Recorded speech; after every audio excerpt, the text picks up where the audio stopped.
So yet again, we now see one of the unintended consequences of censorship from Silicon Valley. YouTube and Facebook are removing evidence of atrocities, jeopardizing cases against war criminals. Yeah, that seems like a problem. They say social media companies, this is The Intercept, social media companies can and do remove content with little regard for its evidentiary value. First-hand accounts of extrajudicial killings, ethnic cleansing, and the targeting of civilians by armies can disappear with little warning, sometimes before investigators notice. When groups do realize potential evidence has been erased, recovering it can be a Kafkaesque ordeal, facing a variety of pressures to safeguard user privacy, neuter extremist propaganda, curb harassment, and most recently, combat the spread of so-called fake news. Social media companies have over and over again chosen to ignore, at times disrupt, the work of human rights groups scrambling to build cases against war criminals. Quote, "It's something that keeps me awake at night," says Julian Nichols, a senior trial lawyer at the International Criminal Court, where he's responsible for prosecuting cases against war criminals. The idea that there's a video or photo out there that I could use, but before we identify it or preserve it, it disappears. Worries over disappearing evidence are not just theoretical. This past summer, YouTube rolled out a new artificial intelligence system designed to identify violent content that may be extremist propaganda or disturbing to viewers. Almost overnight, it shut down 900 groups and individuals documenting the civil war in Syria. That included a channel run by Bellingcat, a reputable UK-based organization devoted to analyzing images coming out of the conflict zones, including Syria, Ukraine, and Libya. And by the way, it also includes a group that's tracking U.S. drone strikes, and that shows the consequences and damning effects of what's happening with that. So there's a lot of, it's a horrible thing that these companies are now doing. But there's many angles to how terrible it is. So the one that always drives me crazy, that I feel like it's a shame that other people don't realize this or have this as the dominant view, is that there's always this assumption that, like, well, if you show an atrocity, if you show like a ISIS beheading or something, that the concern is like, wow, well, if you're helping them spread their propaganda, obviously they're going to grow. If you show an ISIS beheading video, probably 99.999% of people who watch that's not going to make them want to go join ISIS. It's going to make them want the opposite reaction. They're going to say, whoa, these guys are fucking crazy and we want nothing to do with them, and holy shit. But there's this weird, like, grandfathered in assumption about all these propaganda videos, ISIS propaganda videos, or others. It doesn't have to just be ISIS. It could be any kind of atrocity that's carried out. That, like, well, what are you going to do? You're going to help ISIS spread their message? Is that what you're going to do? It's not helping ISIS spread their message. It's exposing them. It's like saying, man, the History Channel, by playing all those documentaries on Hitler, what, do you just want to help him spread his message? It's not helping him spread his message. It's exposing his message.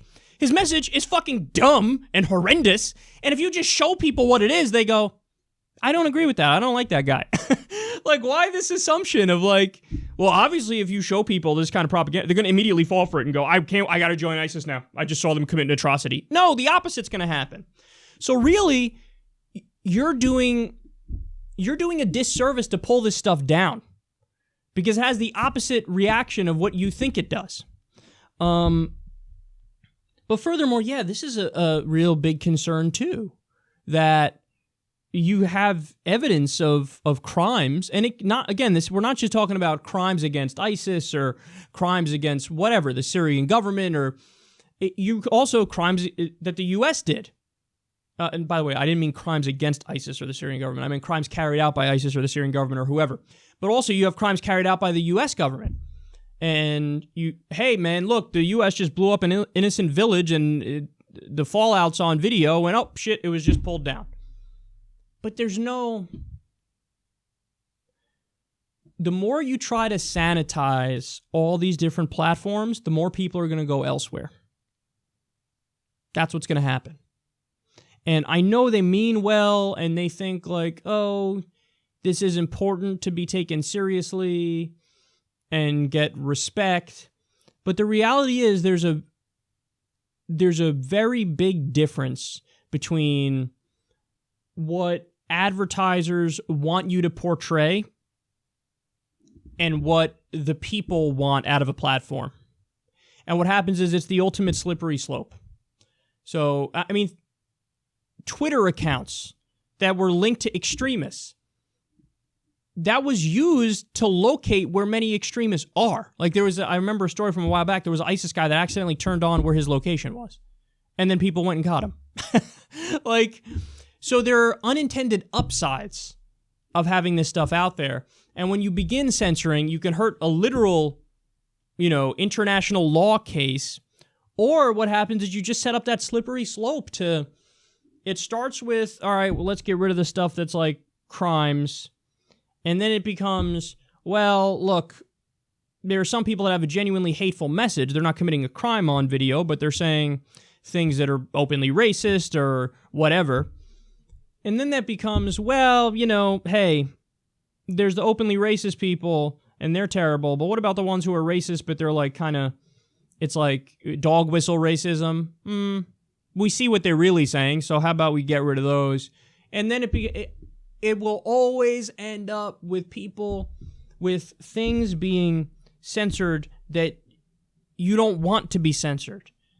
It'll always end up with, hey, why you got rid of that person? Well, that person's not doing anything wrong at all.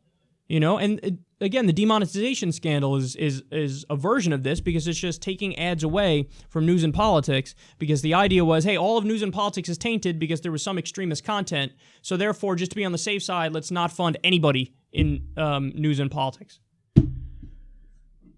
It's just, censorship is just generally a bad idea. Now, I get it. They're private companies. They can do literally whatever they want. So this isn't really a First Amendment issue because it's not the government that's censoring us. This is a private company. They have their own platforms. They could determine to ban or censor whoever they want for whatever reason. But just know there are consequences to doing it that they're not considering. Okay? And one of those consequences is hurting literal international law cases where there's atrocities that happen, where there's evidence of it, and you just got rid of the evidence. So it would just be good if we leaned more heavily on the side of freedom, and it would just be good if we understood that we don't need these companies to be our nanny, to police what we see. We can make that decision for ourselves.